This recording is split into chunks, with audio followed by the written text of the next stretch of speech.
मैं रवि कुमार, स्वागत है आपका रेनेशा आईएएस में। चलिए, आप लोगों ने पेपर 1 और पेपर 2 के आंसर को भी देख लिया है। कुछ कुछ गलती हो गए थे, है ना, तो उससे मैंने डिस्क्रिप्शन बॉक्स में सुधार दिया है। पेपर 2 में कुछ गलतियां अगर हुई हैं तो मैं देख रहा हूं, उसे भी डिस्क्रिप्शन बॉक्स में आपको दे दिया जाएगा और मैसेज में भी पिन कर दिया जाएगा, ताकि किसी तरह की गलतफहमी नहीं रहे, है ना। कहीं भी आपको लगता है कि कुछ गलतियां हैं तो आप लोग ज़रूर बताएं, मैं उसका रिव्यू कर ज़रूर उससे सुधार दूंगा। और जहां तक स्कोर की बात है तो चैनल से जुड़े हुए अनेक सदस्यों ने बहुत ही बेहतर प्रदर्शन किया है पेपर 1 और पेपर 2 दोनों में, है ना। चाहे वो ये चैनल से डायरेक्ट टेलीग्राम ग्रुप के रूप में जुड़े हुए हैं या चैनल के वीडियो से लंबे समय से लाभ उठा रहे हैं, उनके स्कोर में जो है आपका जो एवरेज स्कोर चल रहा है झारखंड लेवल पर, उनसे काफ़ी अच्छा स्कोर मुझे खुद बता रहे हैं सारे लोग फ़ोन कर करके, है ना, कि सर हमारा इतना हुआ है, इतना हुआ है, आपका चैनल मैंने देखा। तो इसी उद्देश्य से तो चैनल शुरू किया गया था कि एक अच्छा डायरेक्शन मिले, सही दिशा में तैयारी हो, है ना। क्योंकि नेचर ठीक है, 5वां 6ठा तक क्या था नहीं था, लेकिन जब अचानक नेचर में परिवर्तन आता है, प्रश्न का नेचर में परिवर्तन आया, तो चूंकि जिस तरीका से इस चैनल पर आपको स्टडी कराया गया था, तो जिन्होंने भी स्टडी किया था तो निश्चित रूप से उनको विशेष कुछ फर्क नहीं पड़ा।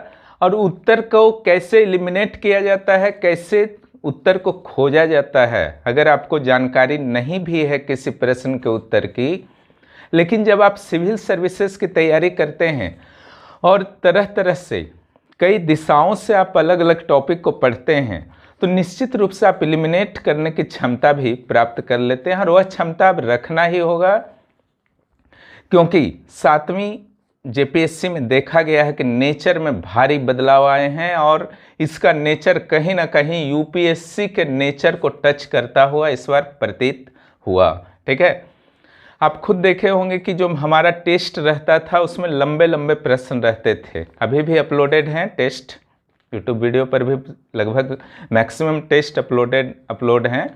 लेकिन जब मैंने मॉडल सेट बनाया तो मैंने 6ठी जेपीएससी के जो क्वेश्चंस थे उसके अनुसार बनाया था, लेकिन जेपीएससी के द्वारा अचानक टर्न किया गया।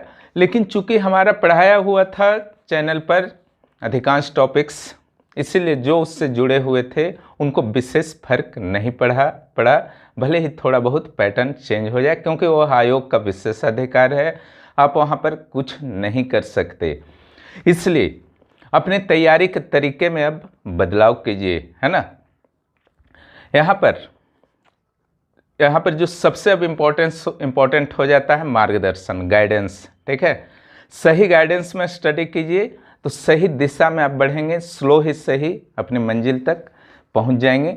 जहां तक आज हम लोग कट ऑफ पर चर्चा करने आए हैं और इस पर भी चर्चा करें, जो भी मैंने क्लासेस लिए, जो भी आपको अंतिम अवसर पर काफ़ी प्रयासों के बाद मैंने करंट अफेयर्स दिया था, हालांकि प्रिंट के रूप में अंतिम अवसर पर, ऐसे तो मैं शॉर्ट वीडियोज के रूप में, कार्ड्स के रूप में लंबे समय से दे रहा था।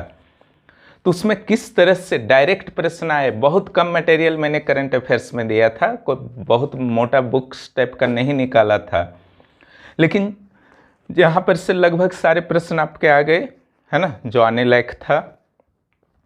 और जहाँ तक प्रश्नों के नेचर का सवाल है तो वहाँ पर अलग अलग तरह के नेचर थे, टफ भी थे, आसान भी थे, कुछ ऐसे भी प्रश्न थे जो अननोन किस्म के थे। वो हर एग्जाम में होता है, इससे तनाव नहीं लेना है। तो यहाँ पर क्या क्या इफेक्ट पड़ सकता है कट ऑफ पर, उस पर हम लोग पहले चर्चा करते हैं। ठीक है, धीरे धीरे कट ऑफ की ओर बढ़ेंगे। 2011 को जो है एज कट ऑफ नहीं किया जाना। ठीक है, यह जो है कट ऑफ में 1-2 नंबर डाउन कर सकता है, 4 नंबर तक भी डाउन कर सकता है, क्योंकि कहीं ना कहीं उन लोग 6ठे जेपीएससी के अनुभवी व्यक्तित्व थे, उनका इसमें प्रेजेंट नहीं होना एग्जाम में कट ऑफ को डाउन कर सकता है। क्वेश्चन का नेचर टफ था, है ना, कुछ मॉडरेट थे, इजी भी थे कुछ, लेकिन मॉडरेट एंड टफ में आप एवरेजली रख सकते हैं, तो यह कट ऑफ को थोड़ा सा अप करेगा पिछले साल के अपेक्षा। नंबर ऑफ स्टूडेंट्स पिछले साल के अपेक्षा अधिक थे। अब इसका इफेक्ट क्या पड़ता है? नंबर ऑफ स्टूडेंट का कोई भी इफेक्ट नहीं पड़ता है, इसको जान लीजिए, है ना, क्योंकि तैयारी होती है 20,000 लोगों की ही, बाकी लोग ऐसे ही बैठते हैं। पेपर 2 है ना, ये भी एक बहुत बड़ा फैक्टर है झारखंड में। आप पेपर 1 में जितना भी तेज हो जाएं, ठीक है, आप आउट ऑफ स्टेट हैं, झारखंड के नहीं हैं, पेपर 2 को अगर टाइम दे करके आपने नहीं पढ़ा है तो इससे बनाना झारखंड में बहुत आसान नहीं है, ठीक है। तो इसका लाभ विशेष रूप से उन अभ्यर्थियों को मिलेगा, चाहे झारखंड के हों या झारखंड के बाहर के हों, जिन्होंने पेपर 2 को बहुत गहराई से अध्ययन किया है, क्योंकि इसने 115 क्वेश्चंस तक को प्रभावित किया है किसी न किसी रूप में। यह कट ऑफ का बहुत बड़ा निर्धारक बनेगा, है ना। सीट के नंबर्स समझ गए ना, तो सीट का नंबर्स भी बहुत इंपॉर्टेंट है, जो ओनली 252 है। पिछला बार 326 था, इस बार 252 है। यह कट ऑफ को बढ़ा सकता है। और प्रश्नों का नेचर जो आईएएस के समकक्ष था, यह भी कट ऑफ को बढ़ा सकता है। पहले आते हैं, मैंने 3 पार्ट्स में पेपर 1 और पेपर 2 के प्रश्नों को बांटा है। एक है इजी नेचर के क्वेश्चन, दूसरा हार्ड नेचर के क्वेश्चन, जिसमें प्रेजेंस ऑफ माइंड की भी ज़रूरत पड़ रही थी, जिससे वो इजी नेचर का बन जाता, और तीसरा है ऐसे प्रश्न जो आपके रिजल्ट को इफेक्टेड नहीं करेंगे। ये 3 पार्ट्स में जो है आपके प्रश्न हैं, ठीक है। तो अगर इजी नेचर के कुछ प्रश्नों को देखा जाए, सारा मैं नहीं पढ़ूंगा, कुछ कुछ देख लीजिए। जैसे आपका नागालैंड सेक्शन हुआ, आर्टिकल 332 हुआ, या सुशासन से संबंधित जो प्रश्न आया था लोक प्रशासन का, वो बहुत ही इजी था। या दूसरा पंचवर्षीय योजना का जो मॉडल था, या ब्रेटन वुड्स का संतान से रिलेटेड जो प्रश्न था, गॉड कान, या फिर प्रकाश का चाल किस पर निर्भर नहीं करता है, कौन किट नहीं है, नाइट्रेट जो पौधे लेते हैं, गंगा नारायण हुआ, बिरहो टंडा हुआ, घुमकुड़िया हुआ, पालकोट हुआ, इस सबको आप इजी नेचर में रख सकते हैं। हेमेटाइट हुआ, पूर्ण स्वराज दिवस हुआ, ठीक है, मलूटी हुआ, बजरंग पुनिया, मानवाधिकार का घोषणा कब हुआ था। तो इस तरीके के प्रश्नों को आप इजी नेचर में रख सकते हैं। सोशल ज्योग्राफी में जैसे मैंने पढ़ाया था, उससे बहुत सारे 3-3 प्रश्न आ गए, ठीक है, वो अभी भी वीडियो उपलब्ध होगा, आप देख सकते हैं। हिंदी के बाद दूसरा भाषा, वॉइस कॉन्फ्रेंस के टेस्ट में भी मैंने लिया था बांग्ला, भील, और जो आपका गोंड, उससे रिलेटेड, टोडा से रिलेटेड बहुत सारे वहाँ से प्रश्न आ गए हैं, ठीक है। या हरिहर बुक्का विजयनगर, इतिहास और ज्योग्राफी और पॉलिटी में जितना भी पढ़ाया, वहाँ से आपके प्रश्न आ चुके हैं, वीडियो में उपलब्ध है, आप देख सकते हैं, ठीक है। कुछ हार्ड नेचर के भी प्रश्न थे, जैसे एक पॉलिटी का जो प्रश्न था 22.2, यानी कि 22 का 2, इसमें क्या है, तो ये मैंने दिया था, आपका जो सेट बनाया था वहाँ पे याद कीजिए, वहाँ पर क्वेश्चन उपलब्ध है। यूपीएससी कब यूपीएससी कब जेपीएससी के कार्यभार को ले सकता है, इसका तो मैंने वीडियो ही बनाया था। जब पेपर में एक बार आया था कि जेपीएससी के काम को यूपीएससी को दे देना चाहिए, तो मैंने इस पर वीडियो बनाया था। आप कमीशन अपडेट्स में जाके देख सकते हैं।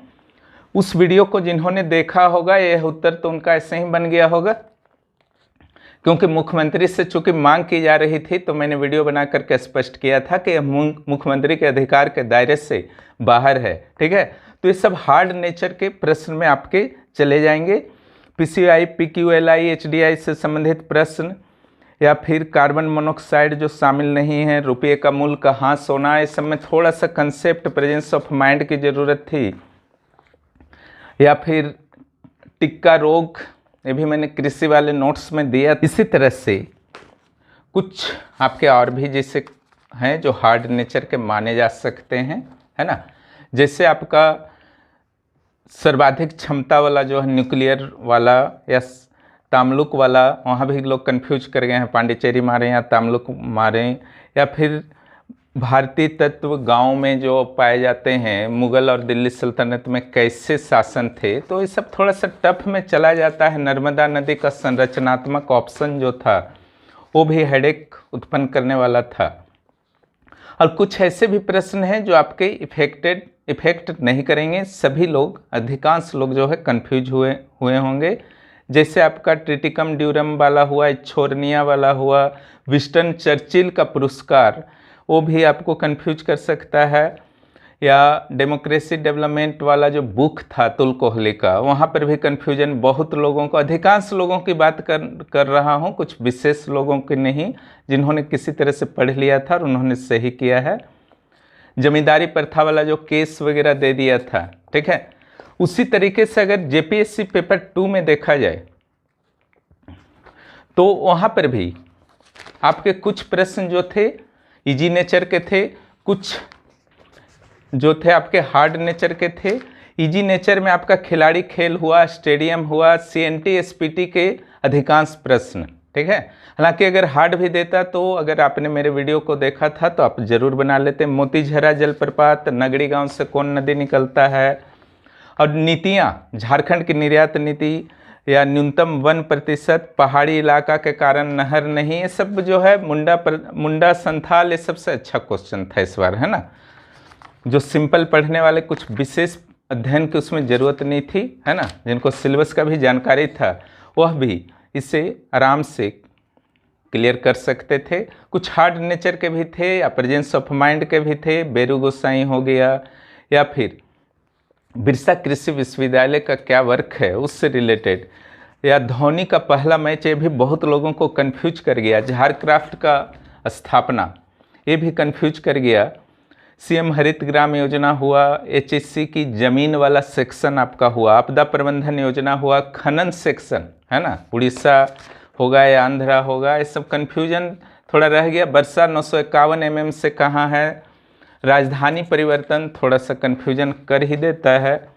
कुछ ऐसे भी प्रश्न थे जो आपके मेरिट लिस्ट को इफेक्टेड नहीं करेंगे, जैसे झारखंड भाड़ा अधिनियम, कन्हर नदी किस प्रखंड में प्रवेश करता है, शोक कोयला खान वाला जो सेक्शन था टंडवा वाला, कितनी नीतियाँ औद्योगिक विकास सेतु, टीआरएफ लिमिटेड, या हुडको वेदांता वाला हो गया, यीशु चरित चिंतामणि, साहित्य सेक्शन खास करके, है ना, वहाँ बहुत कठिन क्वेश्चंस दे दिए गए थे। हर्बल डेमोन्स्ट्रेशन नर्सरी हो गया, झारखंड का वर्षा वितरण जो 1956 से 2008, जेपीसीसी और एनपीसीसी से रिलेटेड जो प्रश्न हो गए, और आईपीसीसी सरेस से रिलेटेड प्रश्न हो गए। ये सब कुछ ऐसे प्रश्न थे जो आपको निश्चित रूप से परेशान किया होगा। इसलिए यह मेरिट लिस्ट में ऐसा नहीं कि सिर्फ आपको परेशान किया है, बहुत लोगों को यह परेशान किया, अधिकांश लोगों को। तो अधिकांश लोगों ने अंदाज से यहाँ चुकी मारा है, इसलिए इसका महत्व नहीं है मेरिट लिस्ट बनाने में। तो इस प्रकार आपने देखा कि किस तरीके से 3 कैटेगरी के प्रश्न जो थे आए थे। यहाँ पर जो आपका तीसरा कैटेगरी का जो प्रश्न है वो मेरिट को आपका इफेक्ट नहीं करेगा, मत घबराइएगा। क्लियर। अब पेपर 1 का जैसा कि मैं बात कर रहा हूँ, आप स्क्रीन पर भी देख रहे हैं, हार्ड क्वेश्चन यहाँ था जो प्रेजेंस ऑफ माइंड के साथ इसको इंक्लूड मैंने किया, इजी क्वेश्चन, और ऐसे प्रश्न जो आपके मेरिट पर इफेक्ट बहुत ज़्यादा नहीं डालेंगे। तो हार्ड प्रश्न जो यहाँ पर थे वह लगभग आपके 45 प्रश्न थे, ठीक है। 45 प्रश्न थे, और इजी प्रश्न जो थे 47, और मेरिट पर इफेक्ट नहीं डालने वाले 9 प्रश्न थे। क्लियर।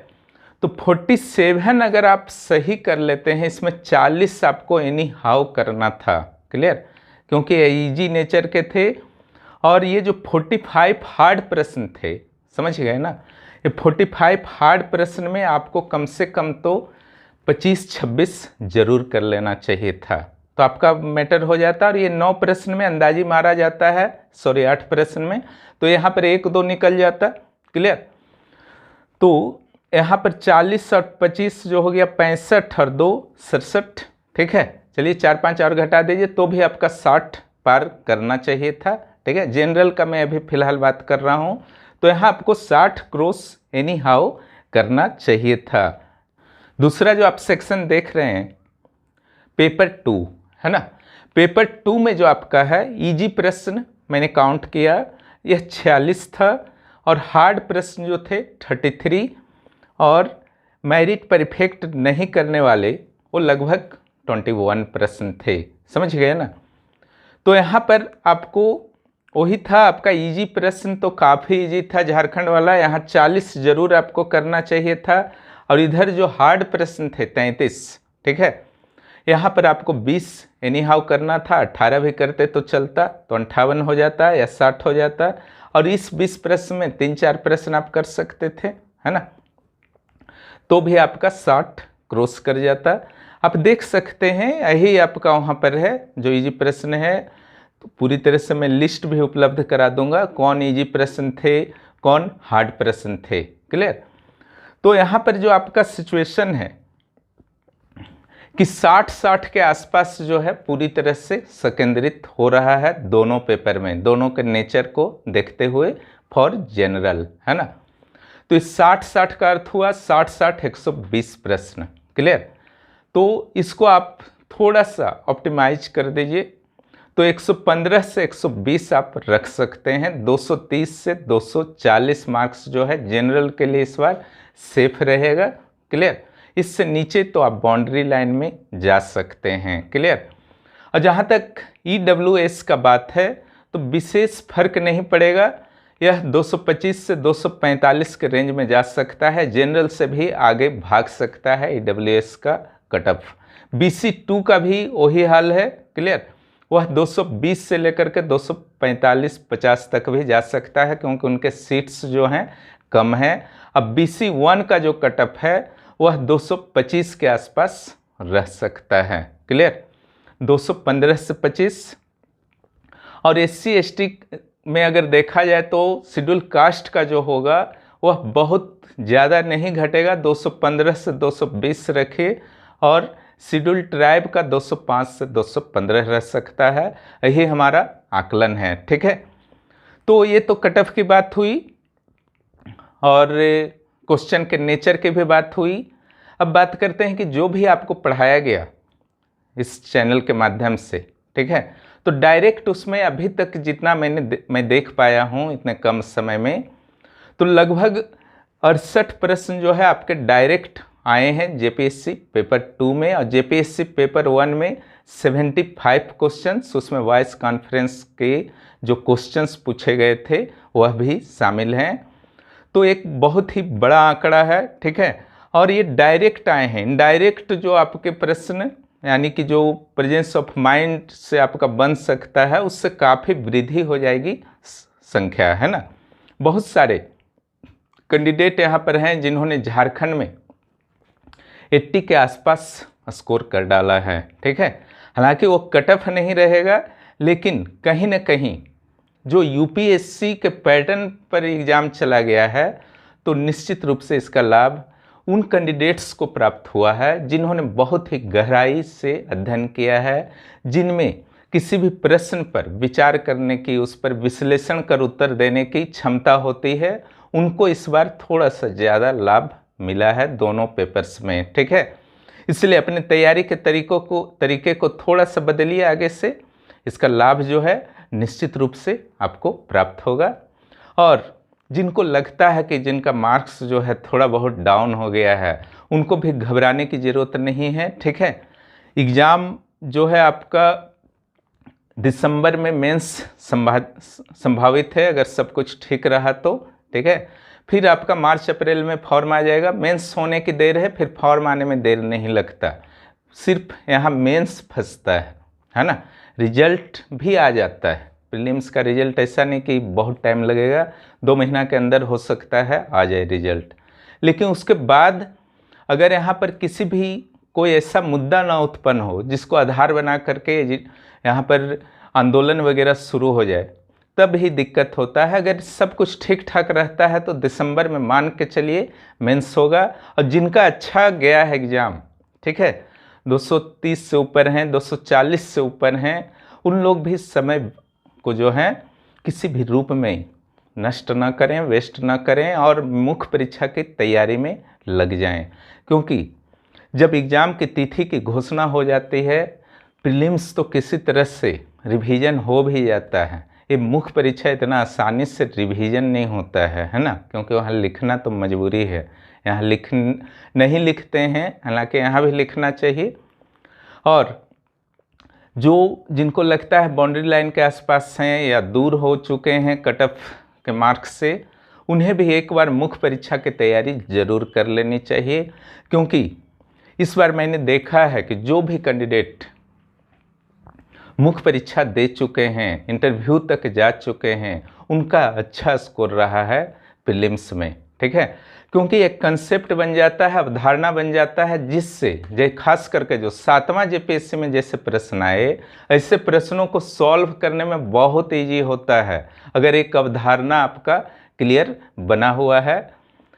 और जो फैक्चुअल टाइप का स्टडी होता है वो कुछ अलग टाइप का स्टडी होता है ना, यानी कि जो गाइड्स टाइप का स्टडी होता है, बस पढ़े जा रहे हैं दुनिया भर का फैक्ट्स, आगे पीछे कुछ नहीं समझना है, सीधा सीधा आया बना दिए, नहीं आया नहीं बना। वो उस सिचुएशन से बाहर निकलिए। रेलवे एसएससी टाइप का तैयारी से थोड़ा सा बाहर निकलने की आवश्यकता है। अब थोड़ा सिविल सेवा की तरह तैयारी कीजिए।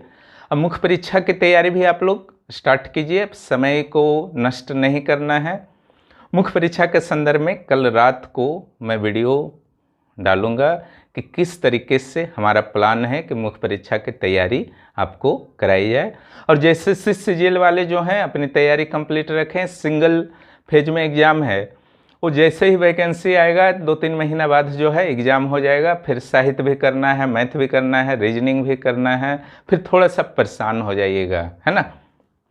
इसलिए थोड़ा सा अपने आप को मोबिलाइज करके रखिए, वेट मत कीजिए कि डेट कब आएगा, वो आना ही है, कब तक रुकेगा, है ना। और जो भी अच्छे स्कोर किए हैं उनको रेनिशा IAS चैनल की ओर से बहुत बहुत बधाई। आगे बढ़िए, एक सुनहरा भविष्य जो है आपका इंतज़ार कर रहा है। और जिनका स्कोर कम हो गया है उन्हें भी घबराने की ज़रूरत नहीं है, उनका भी सुनहरा भविष्य है। ठीक है, सबका अपना अपना समय होता है, चाहे वो नए शुरुआत किए थे या फिर पुराने शुरुआत किए थे और कहीं ना कहीं अपनी गलतियों के कारण तैयारी नहीं कर पाए, तो उन गलतियों को दूर कीजिए, अपने कमियों को दूर कीजिए, कमजोरियों को दूर कीजिए, आप भी परफेक्ट बन जाएंगे, है ना। क्योंकि जब एक व्यक्ति कोई काम कर सकता है तो दूसरा भी कर सकता है। कोई ज़रूरी नहीं है पर कि आपका एकेडमिक रिकॉर्ड अच्छा है तभी आप सिविल सेवा में अच्छा करेंगे, है ना। कहा जाता है कि जो क्लासरूम में फर्स्ट बेंचर होते हैं वो डॉक्टर इंजीनियर बनते हैं, क्लियर। मिडिल बेंचर जो होते हैं वो क्लर्क वगैरह बनते हैं, सुपरवाइजर वगैरह बनते हैं, ठीक है। और लास्ट बेंचर जब रेडी हो जाते हैं कि एनी हाउ कुछ करना है, तब वो सिविल सर्वेंट भी बन सकते हैं, क्लियर। इसलिए एकेडमिक का यहाँ महत्व नहीं है, यहाँ महत्व है आपके दृढ़ संकल्प का और मेहनत का, परिश्रम का, ठीक है। इसलिए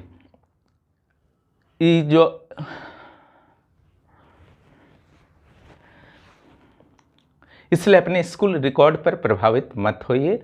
और ऐसा नहीं है कि फर्स्ट बेंचर और सेकंड बेंचर नहीं बनते हैं, जब थर्ड बेंचर बन सकते हैं, लास्ट बेंचर बन सकते हैं, तो फर्स्ट सेकंड भी बन सकते हैं। लेकिन चूंकि वो पहले सिलेक्ट हो जाते हैं अपने मेरिट के कारण, तो फिर उनमें से कुछ लोग आते हैं जिनको इच्छा होती है, ठीक है। अधिकांश लोग अपने जॉब से संतुष्ट हो गए तो नहीं आ पाते हैं। इसलिए मैंने कहा बनने का सभी के लिए यहाँ पर संभावना है, किसी को रोक नहीं है ना।